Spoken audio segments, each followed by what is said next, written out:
Hi, I'm Stefan, the BMW DIY guy, and I want to show you how you can easily install the AWE switch path exhaust into your BMW G80.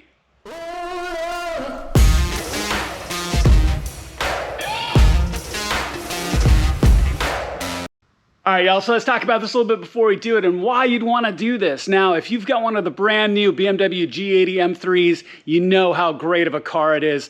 But like most BMWs, you can actually make some improvement on the exhaust. The brand new AWE switch path is the perfect way to do that and is going to bring a whole new level to your BMW. Now, this install is really simple. It's something you can absolutely do at home. I've got access to a lift today, but don't let that discourage you from doing the work yourself. It's only going to take a few simple tools. Everything you need will be listed in the video description below, so make sure to check that out and check out the option and the amazing difference this can bring to your BMW. All right, let's get started. All right, guys, so here's the car up in the air. I actually have access to a lift today, so of course I'm going to use this tool because it's going to make it easier, but this is something you can definitely do at home. So as we look at our exhaust and exhaust line, if you haven't been under your car before, it's a good way to start educating yourself the way down. We've got our valve flaps here, so we look down, we can start to see our hangers here. And then as we look down here, we're going to see we've got a cross brace that normally goes right here. So there's a big aluminum cross brace that goes here, and there's 6 13mm bolts, 1, 2, 3 on each side. I've already taken that out. So you get a good clear picture of where we are. So you've got your 2 boxes here. So this is exhaust side, this is motor side. AWE has really good instructions on this, but when they talk about measuring from the smooth face, they mean this side, which is the exhaust side. So this is driver's side here. This is 7¼ inches to make a mark, and the mark is actually on the other side right at the moment.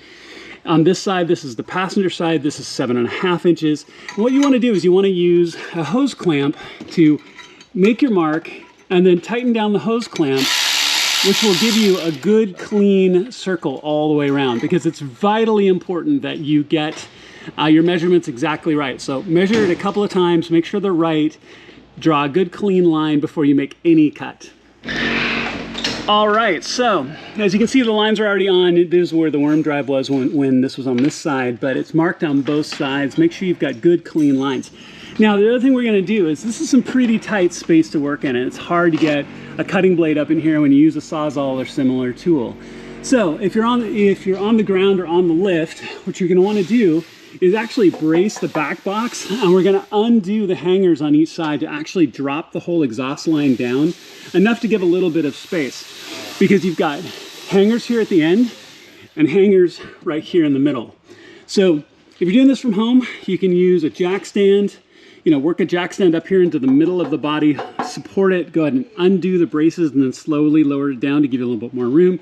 Or if you've got an exhaust stand or similar, here in a shop, you can do the same. So go ahead and brace it up, lower it down. You're looking at 13mm nuts or bolts. So there and there, you got 13mm nuts. So go ahead and take those down, all 4 on both sides.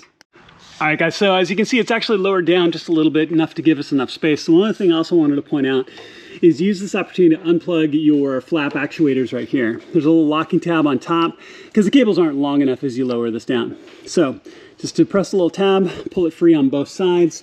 Now you can see it's pretty much loose all the way through the back with those 4 hangers undone. Now go ahead and make the cuts here. You're also going to want to support here in the middle as you make the cut, because these pieces are going to be loose.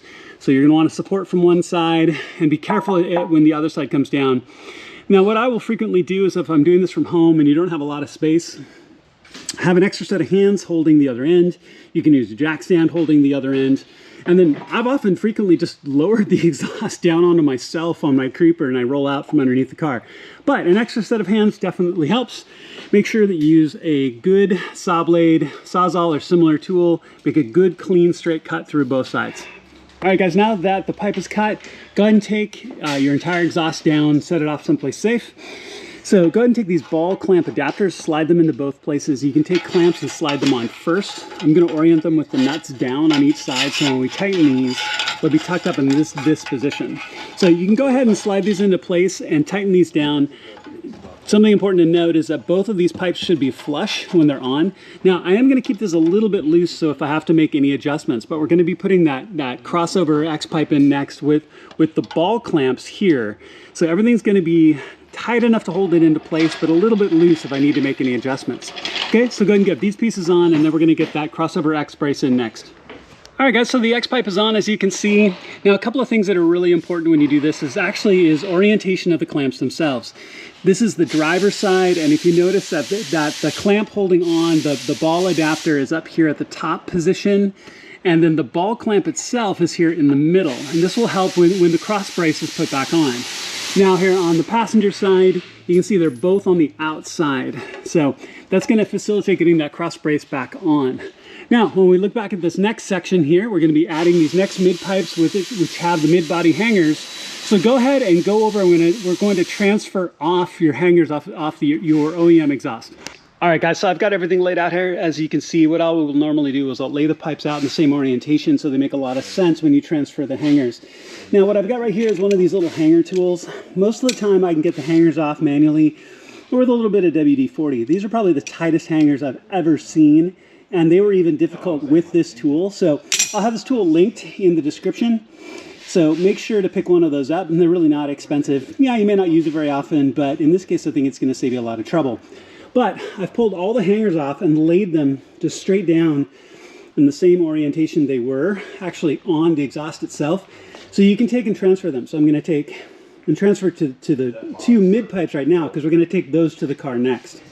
All right guys, so this is the part where you want to be really careful about what you're doing, very meticulous. We're going to be transferring the exhaust flap motors to the new pipes. So you want to make sure it's laid out on the proper position. Now the first thing I'm going to highly recommend is you get a bright flashlight, you look down this exhaust path, and you should be able to tell whether the flap is open or closed. Double check that, so when you install the motor, which in theory should only go on in one way, but when you install the motor onto the new pipe, make sure that that exhaust flap is closed and it's in the same position. These are 10mm bolts that you're going to take out. We're going to transfer because we've got 10mm nuts over there and a new little retaining clip that is what's going to turn the exhaust flap, because the existing one isn't going to work. Now, only do one side at a time. Transfer passenger to passenger. Don't intermix them. They go on different sides. So I'm going to do the passenger one first, transfer it, and I'll show you what that looks like. All right guys, so you can just change this flap with your fingers, but make sure that it's closed. I've already checked it once. I'm going to check it again. Your new clip is right here, so go ahead and just take these 10mm nuts off. And the motor actually only goes on in one position when you look at the post layout. So as I take these off, of course the side's a little bit tighter, but as we take this off and take our clip off, you'll see that the motor actually only goes on in one orientation, so that's good. But it's going to be a matter of making sure that the new clip is in the right position and the valve flap is in the right position. So let me get that laid out and I'll show you what that looks like. All right guys, so I've got the spring in place, this little spring clip in place. The one arm that has that kind of little S wave in it is what goes down into the little raised clips, as I just popped it out there. There we go. And that's what goes into that gearing for the valve flap. Now, the straight bar here should be at the top, and that's what's going to fit into the tooth on the drive of the motor itself.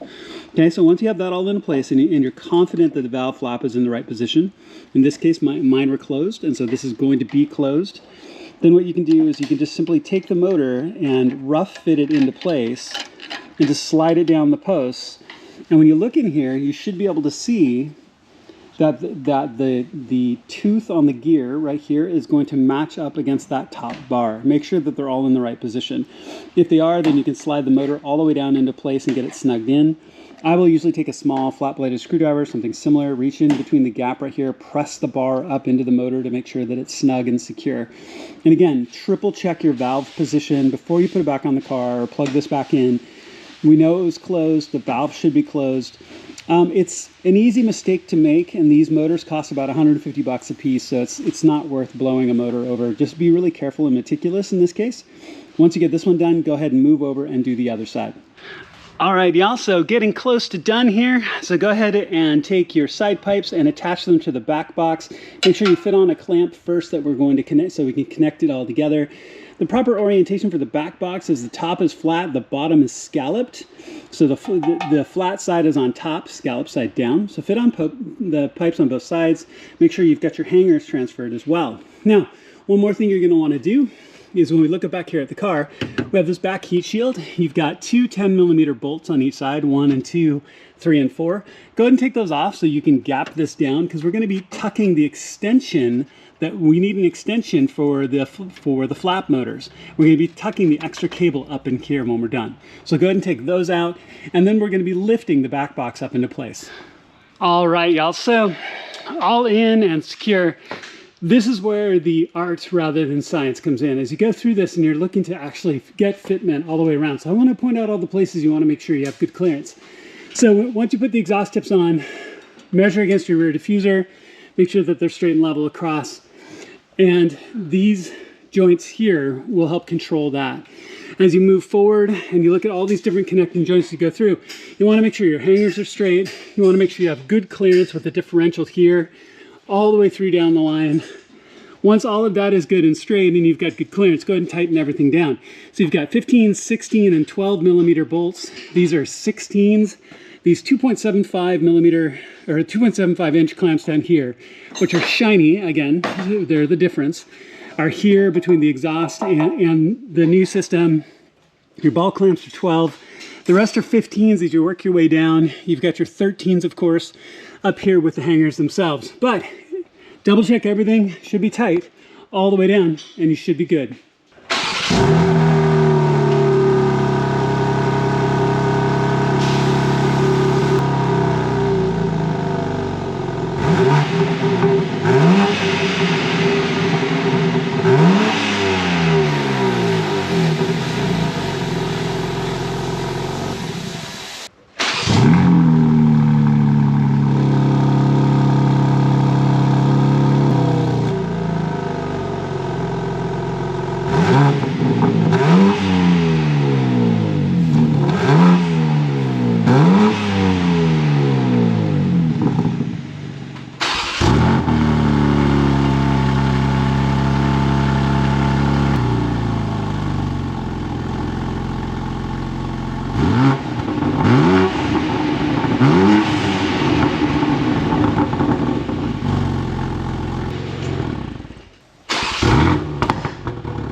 All right, y'all, what a huge difference that makes. And as you can tell, the install is really not that hard. This is something you can easily do yourself. Make sure to check out all the tools and everything else listed in the description. And I hope that the before and after gave you a sense of the difference this can bring to your car. I'm really excited by it. AWE makes fantastic products, just really, really great products. And I'd be excited to have this on my car. Really appreciate you watching. Please click subscribe and the little alarm bell. It makes a huge difference to my channel, as I have a ton of content coming that I cannot wait to bring to you. Thank you so much for watching, and I'll see you on my next project.